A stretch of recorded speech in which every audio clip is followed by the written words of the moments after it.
حویلی میں خیریت تو ہے نا؟ اس کے لہجے میں ازحد پریشانی اور بے تابی تھی۔ سب خیریت ہے، یاسر کے رشتے کے بارے میں مشورہ کرنے کے لیے بڑے سائی نے بلوایا تھا بیگم صاحبہ کو۔ اس سے بڑے صبح سے بات کی تو اور کوئی بات تو نہیں ہے؟ مجھے کسی اور بات کا علم نہیں ہے، جو تھا بتا دیا ہے۔ ویسے ایک اور اطلاع بھی ہے آپ کے لیے میرے پاس۔ کون سی؟ اس نے بھویں اچکاتے ہوئے پوچھا۔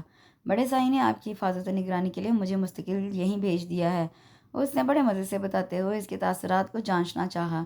ویسے بھی وہ شہری زندگی کی عادی نہیں ہے، تنگ آ گئی ہیں، تبھی تو بڑے سائی نے بلوا لیا ہے انہیں۔ ویسے میرے لیے کمرہ تو سیٹ کر دیا ہوگا نا برکت نے؟ وہ سامنے ہے تمہارا کمرہ، اس نے تنفر سے سامنے بڑے سرونٹ کوارٹرز میں سے ایک کی طرف اشارہ کرتے ہوئے کہا۔ یہ کہہ کر وہ رکی نہیں، اندر چلی گئی۔ طارق بے اختیار سر پہ ہاتھ پھیر کر رہ گیا۔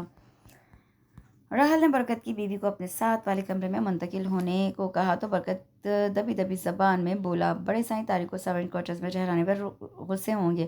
وہ اپنے تئیں اسے طارق کے مقام سے آگاہ کر رہا تھا۔ کل ان کا فون آیا تھا، طارق کے لیے اوپر کا کوئی کمرہ تیار کر دوں؟ اچھا ٹھیک ہے، یہ تمہارا درد سر ہے، جو چاہے کرو۔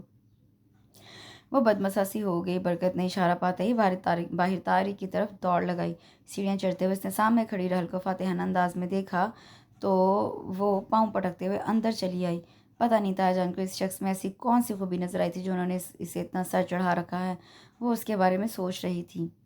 وہ تو جیسے خدائی فوجدار بن بیٹھا تھا۔ راحل کو کالج لے جانے اور واپس لانے کی ڈیوٹی بھی فاروق گیلانی نے اسے سونپ دی تھی۔ اس کے علاوہ اسے جہاں کہیں بھی جانا ہو وہ حاضر ہوتا تھا۔ جان کی ہدایت بھی راحل کو اس کے ذریعے پہنچتی رہتی۔ اس وقت اس کی مسکراہٹ دیکھنے والی ہوتی، نہ جانے کیوں راحل کو اس سے خدا واسطے کا بیر ہو چلا تھا۔ وہ راحل کے اس رویے کو خاطر میں نہیں لاتا تھا، مسلسل نظر انداز کیے جاتا۔ موقع پاتے ہی وہ اپنی پسندیدگی کا اظہار کرنے سے بھی باز نہیں آتا۔ راحل کی کلاس فیلو ہمنہ کے بھائی کی شادی تھی، اس سے باقی کلاس فیلو سمیت اسے بھی بڑے اسٹار سے بلوایا۔ ملائکہ نے راحل کو ساتھ لے جانے کی آفر کی۔ وہ بڑے اہتمام اور توجہ سے تیار ہونے کے بعد اسی کے انتظار میں تھی جب ملائکہ کا فون آ گیا۔ سوری راحل، تم چلی جاؤ، میں بھابھی کے ساتھ آ جاؤں گی، میرا انتظار نہ کرو۔ عین وقت پہ تیار ہو گئی، اس لیے ہم اکٹھے نکل رہے ہیں، تم بھی جلدی آؤ، وہیں ملوں گی۔ فون بند ہو چکا تھا مگر وہ ابھی تک اس کی اسکرین دیکھ رہی تھی۔ مہندی کا فنکشن تھا، راحل کو ٹھیک ٹھاک اندازہ تھا کہ اچھی خاصی دیر ہو جائے گی۔ اس نے برکت سے کہا کہ طارق گاڑی نکالے۔ 15 منٹ میں وہ تیار ہو کے پہنچ گیا۔ وہ خاصی عجلت میں گاڑی میں بیٹھی تھی، خلاف معمول طارق خاموش تھا اور خاصی سنجیدگی سے ڈرائیونگ کر رہا تھا۔ راحل کو چھوڑ کر وہ واپس چلا آیا۔ اس نے ملائکہ کو ڈھونڈ نکالا، اچھے خاصے لوگ موجود تھے۔ مہندی کی رسم رات 11 بجے کے بعد شروع ہوئی، جو کافی دیر تک جاری رہی۔ اس کے بعد موسیقی کا پروگرام تھا۔ ملائکہ تو آرام سے بیٹھی انجوائے کر رہی تھی، جبکہ راحل بار بار ریسٹ واچ دیکھ رہی تھی۔ طارق نے 2 گھنٹے میں آنے کو کہا تھا، اب 2 تو کیا 3 گھنٹے سے بھی زیادہ وقت ہو گیا تھا۔ ہمنہ کے چھوٹے بھائی نے جب اس سے کہا کہ آپ کا ڈرائیور بلا رہا ہے تب اسے اطمینان ہوا۔ اس نے پرسوں ہی بڑے تایا کو شادی کی دعوت کے بارے میں بتایا تھا، انہوں نے بخوشی اسے طارق کے ساتھ آنے جانے کی اجازت دی تھی۔ اجازت ملنے پہ وہ بہت خوش تھی۔ تایا اتنی آسانی سے مان جائیں گے اسے اندازہ نہیں تھا۔ ہمنہ خود اسے گاڑی تک چھوڑنے آئی۔ طارق بونٹ کے ساتھ ٹیک لگائے کھڑا تھا۔ ویسے تمہارا ڈرائیور ہے بہت ڈیشنگ اور گڈ لکنگ، وہ شرارت سے بولی تو راحل نے بمشکل تمام اپنی ناگواری چھپائی۔ طارق نے ہونٹوں میں دبے سگریٹ سے ایک لمبا کش لیا اب کی بار اس نے بڑے غور سے راحل کے سراپے کا جائزہ لیا تھا۔ بے اختیار ہی اس نے اپنی چادر کو دوبارہ درست کیا۔ طارق نے ایک ٹھنڈی سانس لی۔ گاڑی میں احمد جہاں زیب دھیمے سروں میں نغمہ سرا تھا، تمہارے ہیں کہو ایک دن۔ مجھے بہت اچھی لگتی ہیں آپ، بے بس پاتا ہوں خود کو اس بارے میں۔ اس کے لہجے سے سچائی جھانک رہی تھی۔ زمین اور آسمان کا ملن نہیں ہو سکتا، بڑے سائیں نے مجھے خاص مقام دیا ہے، اپنے برابر بٹھاتے ہیں، پر وہ قصداً چپ ہو گیا۔ وہ جو آرام سے پچھلی نشست پر نیم دراز تھی تن کر بیٹھ گئی۔ تم جیسے انسان کے منہ لگنا میں اپنی توہین تصور کرتی ہوں، ورنہ تمہیں سیدھے کرنا میرے لیے پرابلم نہیں۔ اگر تمہارا ایک بھی لفظ حویلی کے کسی فرد کے کانوں میں پڑ گیا تو تمہاری سانسوں کی ڈور ٹوٹ جائے گی۔ وہ چٹک گئی۔ اچانک ہی اس نے پورا والیوم کھول دیا اور گاڑی کی رفتار بھی یکدم بڑھا دی۔ تم نشے میں تو نہیں ہو؟ بہت ہوگی، میں گھر جا کر تایا کو فون کرتی ہوں، آخر تم ہو کیا چیز؟ وہ چیخ ہی تو پڑی۔ میں اس وقت جہاں چاہوں تمہیں لے جاؤں۔ یکدم طارق کی ٹون بدل گئی، وہ آپ سے تم پہ آ گیا۔ کسی کو خبر نہیں ہوگی، اس کے تیور بہت خطرناک تھے۔ راحل سہم گئی اور اس نے شکر کیا جب پوش میں اس سے گاڑی روکی اور باہر نکلی۔ اس گستاخی کے لیے معذرت خواہ ہوں۔ وہ لمبے لمبے ڈگ بھرتا آگے نکل گیا۔ ادھر راحل کی دھڑکن ابھی تک اتھل پتھل سی تھی۔ صبح تایا فاروق کو سامنے پا کر وہ حیران رہ گئی۔ پتر چلنے کی تیاری کرو، میں تمہیں لینے آیا ہوں۔ پوچھنے کی جرات نہ کر سکی کہ کیوں، حکم سے سرتابی کی مجال نہیں تھی۔ واپسی کے سفر میں تایا فاروق اور ان کے ساتھ طارق بھی تھا۔ حویلی کی فضا پر اسرار سی خاموشی طاری تھی جو شاید کسی طوفان کا پیش خیمہ تھی۔ نرمین سے کسی معلومات کی امید تھی مگر وہ بھی خاموش تھی۔ رات کھانے کے بعد تایا فاروق نے بات کا آغاز کیا۔ بیٹی رحل، مجھے یہ بات تم سے کرنی تو نہیں چاہیے مگر افتخار کے بعد میں ہی تمہارا سرپرست ہوں، اس لیے تمہاری بھلائی برائی کے بارے میں سوچنا میرا فرض ہے۔ بات کرتے کرتے انہوں نے سب کے چہروں کا جائزہ لیا، پھر مطمئن ہو کر ٹوٹا سلسلہ وہیں سے جڑا۔ میں چاہتا ہوں اپنی بیٹی کے فرض سے سبکدوش ہو جاؤں، کیونکہ تم اس لائق ہو گئی ہو، اس لیے میں نے آج تک حویلی کی کسی عورت سے اس موضوع پر رائے نہیں لی۔ جہاں جی چاہا شادی طے کر دی۔ آسما کی مثال تمہارے سامنے، مگر افتخار کی موت کے بعد اس کی روح کے آگے شرمندہ نہیں ہونا چاہتا، اس لیے تمہیں بلوایا ہے۔ میں تمہارے امتحانات کے بعد اس ذمہ داری سے عہدہ برآ ہونا چاہتا ہوں۔ یہ سن کر رحل نروس ہو رہی تھی۔ باقی باتیں تمہاری تائی تمہیں بتائیں گی۔ وہ باوقار انداز میں نپے تلے قدم اٹھاتے ڈائننگ ہال سے نکل گئے۔ ان کے پیچھے پیچھے سہیل اور ایاز بھی تھے۔ اب شگفتہ، گوہر اور بڑی تائی کے سامنے نرمین ہی تھی۔ لڑکے بھی چلے گئے تھے۔ بڑی تائی نے پرسوچ نگاہوں سے رحل کے جھکے سر کا جائزہ لیا۔ تمہارے تایا سمیت سب کا متفقہ فیصلہ ہے کہ یاسر کے ساتھ تمہاری شادی کی جائے۔ رحل کا جھکا سر اٹھ گیا۔ اضطراری کی کیفیت اس کے ہر انداز سے عیاں تھی۔ اچھی طرح سوچ لینا، ابھی 4 ماہ ہیں تمہارے پاس، پھر جو فیصلہ بھی ہوگا آگاہ کر دینا۔ تائی کے چہرے پہ عجیب سی مسکراہٹ تھی۔ یہ بات یاد رکھنا، گیلانیوں کی بیٹیاں باہر نہیں جاتی، اگر خاندان میں جوڑ نہ ہو تو وہ ایسے ہی عمر گزار دیتی ہیں۔ رحل تھکے تھکے قدموں سے چلتی اپنے کمرے میں چلی آئی۔ نرمین اور شگفتہ بھی آ گئیں۔ وہ دونوں اس سے نگاہیں ملانے سے کترا رہی تھیں اور اس کے بعد کے انتظار میں تھی کہ وہ کچھ بولے، مگر رحل لبوں پہ خاموشی کا کفل لگائے بیٹھی ہوئی تھی۔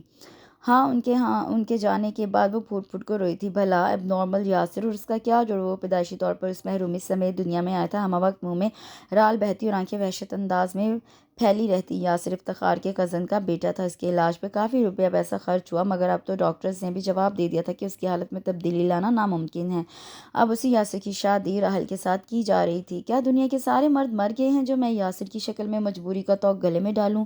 میں ایسا ہرگز نہیں کروں گی۔ کسی کو اپنے ساتھ یہ ظلم اور زبردستی نہیں کرنے دوں گی۔ بغاوت کی ایک لہر اس کے اندر سے اٹھی تھی۔ موسم اپنے تیور بدل رہا تھا۔ خنکی کی جگہ خوشگوار موسم نے لے لی تھی۔ رحل اور نرمین دونوں نے اکٹھے کھانا کھایا۔ نرمین تو کھانا کھانے کے بعد کمرے میں بند ہو گئی۔ رحل بے مقصد ادھر ادھر چکراتی رہی۔ حویلی کی تینوں بلکہ 4 بڑی خواتین قریبی گاؤں شادی میں گئی تھیں۔ وہ بوریت کے عالم میں باغ کی طرف نکل آئی۔ گھنے درختوں کے بیچ اسے کسی کی موجودگی کا احساس ہوا تھا۔ نہ جانے کون ہے۔ وہ تیز تیز قدم اٹھاتی اس طرف آئی تو وہاں کوئی نہیں تھا۔ وہ اپنے چاروں طرف نگاہ دوڑا رہی تھی جب پیچھے آہٹ کی آواز سن کر اچھل پڑی۔ وہ طارق تھا۔ اس کی تیوریاں چڑھ گئیں۔ بلیک کلر کی ٹی شرٹ اور بلو جینس میں ملبوس وہ اس وقت بھلا یہاں کیا کر رہا تھا؟ یہی سوال اس کے لبوں پہ آ گیا۔ آپ سے ملاقات کے انتظار میں تھا۔ اس کی مسکراہٹ دل جلانے والی تھی۔ یہ کہہ کر وہ وہاں رکا نہیں۔ وہ پرسوچ نظروں سے اس کے دور ہوتے سراپے کو دیکھ رہی تھی۔ ذہن میں اچانک ہی یہ سوچ آئی تھی پر اس کے محور تک وہ پہنچ نہیں پائی تھی۔ اب وہ جلد از جلد حویلی جانا چاہتی تھی۔ فاروق گیلانی نے سوچنے کے لیے 4 ماہ کا وقت دیا تھا۔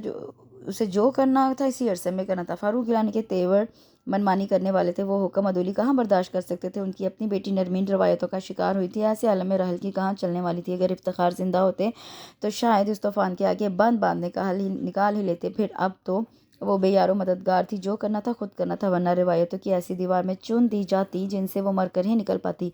اسے حویلی کی فرسودہ روایات کے بارے میں بھی علم تھا۔ محسنہ پھپھو کی بیٹی مہرو کا انجام سامنے تھا۔ ذرا سی غلطی موت کے دہانے تک پہنچا سکتی تھی۔ بہتری اسی میں تھی کہ کسی کو کچھ محسوس نہ ہونے دیا جائے۔ لہٰذا لاہور جانے سے قبل تائی مرجان نے گزشتہ ہدایات دوبارہ سے اس کے کانوں میں ڈلی تو وہ سر جھکائے سنتی رہی۔ اپنے تاثرات اس نے ظاہر نہیں ہونے دیا۔ تائی مرجان خاصی مطمئن سی تھی۔ واپسی کے سفر میں طارق اس کے ہمراہ تھا۔ وہ سارے راستے کچھ سوچتی آئی تھی۔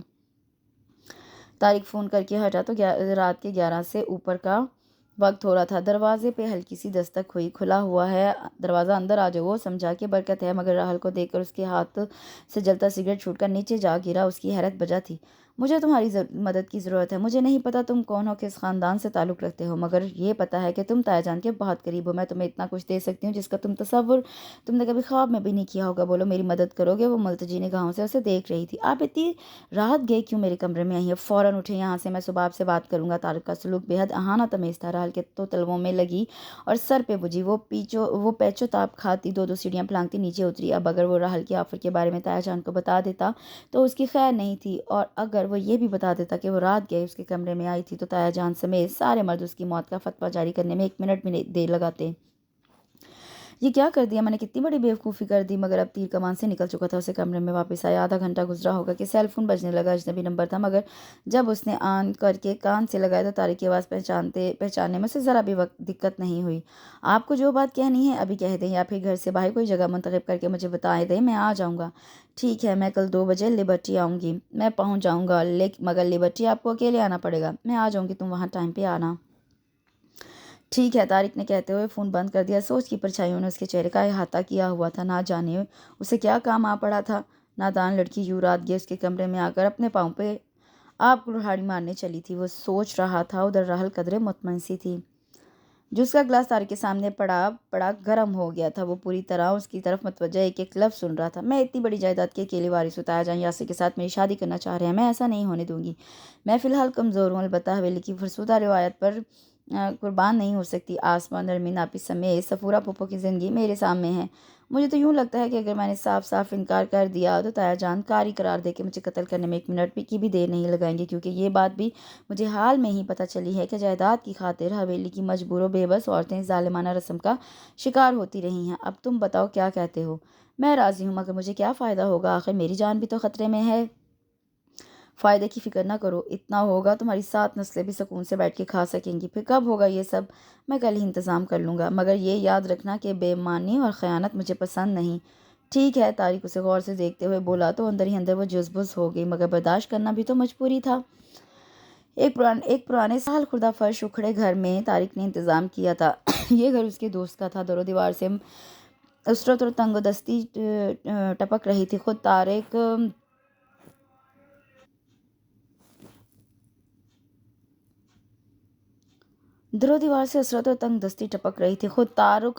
طارق عام سے کپڑوں میں ملبوس کسی طرح بھی آج کا مہمان خصوصی نہیں لگ رہا تھا۔ کامتے ہاتھوں سے اس نے دستخط کیے۔ اب طارق جائز و قانونی طور پہ اس کا شوہر بن چکا تھا۔ شادی اس کی زندگی کا اہم ترین واقعہ کتنی آسانی اور سادگی سے وقوع پذیر ہوا تھا۔ طارق جسے اس نے ایک حقیر ملازم سے زیادہ حیثیت نہیں تھی، آج وہی مالک بن بیٹھا۔ کل جب اس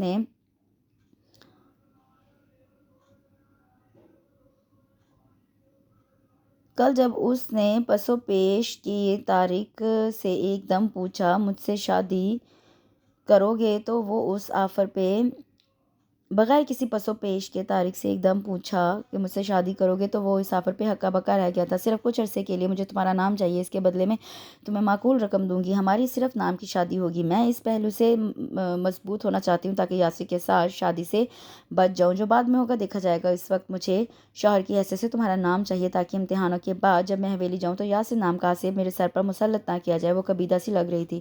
آپ کو بڑے سائیں کے خطرے کا احساس نہیں ہے؟ طارق نے پوچھا۔ یہ سوال بڑی دیر سے اس کے ذہن میں کلبلا رہا تھا۔ ہے، مگر اتنا زیادہ نہیں، کیونکہ میں مما پاپا کی جائیداد کی اکلوتی وارث ہوں اور وہ یہ سب حاصل کیے بغیر مجھے ہاتھ بھی نہیں لگا سکتے۔ یاسر کے ساتھ شادی میں بھی مجھے یہی حکمت عملی نظر آتی ہے۔ میں گری پڑی نہیں ہوں۔ پاپا کے گہرے دوست انکل ایڈوکیٹ ہیں۔ میں نکاح نامے کی ایک کاپی ان کے پاس رکھواؤں گی تاکہ کسی بھی خطرے کی صورت میں اسے کام ملایا جا سکے۔ ہاں، کہیں تم کام خراب نہ کر دینا۔ کیسے کام خراب ہوگا؟ اس نے انکساری سے پوچھا۔ کہیں میرے اور اپنے نکاح نامے کا ڈھنڈورا نہ پیٹ دینا۔ ایک طنزیہ مسکراہٹ نے اس کے لبوں کا احاطہ کر لیا تھا۔ ویسے آپ کا کیا خیال ہے اس بارے میں؟ مثلاً میرے بارے میں؟ طارق کا سوال بے ساختہ تھا۔ تم بابا سائیں کے خاص بندے ہو، مگر تم پر اعتبار کرنا میری مجبوری، کیونکہ اس وقت کوئی اور شخص میری نظر میں نہیں ہے۔ نہ جانے کیوں راحل کی نگاہ جھک گئی۔ آپ جیسی لڑکی سے تو کوئی بھی شخص بڑی آسانی سے شادی کے لیے تیار ہو سکتا ہے، کیونکہ آپ صاحب جائیداد ہیں، خوبصورت ہیں، اچھے خاندان سے تعلق رکھتی ہیں۔ طارق کی مخصوص نگاہیں اس پہ ٹک گئی تھیں۔ میں کبھی ان چکروں میں نہیں پڑی، بس اپنے آپ میں مگن رہی۔ مما اور پاپا کی محبت نے کسی اور طرف دیکھنے بھی نہیں دیا۔ ویسے تم ایک بات تو بتاؤ، کتنا پڑھے لکھے ہو؟ کبھی کبھی تم مجھے بہت گہرے اور پراسرار لگتے ہو۔ تمہاری شکل و صورت چغلی کھاتی ہے کہ تمہارا تعلق کسی اچھے خاندان سے ہے۔ اس کی سوچ کی رو اب طارق کی طرف پلٹ گئی تھی۔ وہ ہنس دیا۔ میں اتنا پڑھا لکھا نہیں ہوں، عام سا انسان ہوں، تبھی تو آپ کی چاکری کر رہا ہوں، اور میرا خاندان میری طرح عام سا ہے۔ میں اتنا خاص نہیں ہوں، یہ آپ کی غلط فہمی ہے کہ میں پراسرار ہوں۔ طارق نے قصداً لاپرواہ انداز اپنایا۔ یہی ہوا، راحل پھر بھول بھال کے اپنے مطلب کے موضوع پہ آ گئی تھی۔ سب کچھ بڑی آسانی سے ہو گیا تھا۔ طارق ادھر ادھر مٹر گشت کرنے کے بعد خاصی دیر بعد لوٹا تھا۔ سیڑھیاں چڑھتے ہوئے اس نے راحل کے کمرے کی طرف دیکھا، جس کا دروازہ اور لائٹ بند تھی۔ بے ساختہ ایک پسماندہ مسکراہٹ لبوں پہ آ کے معدوم ہو گئی تھی۔ 2 دن میں زندگی کا رخ بدل چکا تھا۔ اگر بڑے سائیں اور حویلی کے دیگر بڑوں کو علم ہو جاتا کہ وہ راحل کی زندگی کا مالک بن گیا ہے تو اسے 1 منٹ سے بھی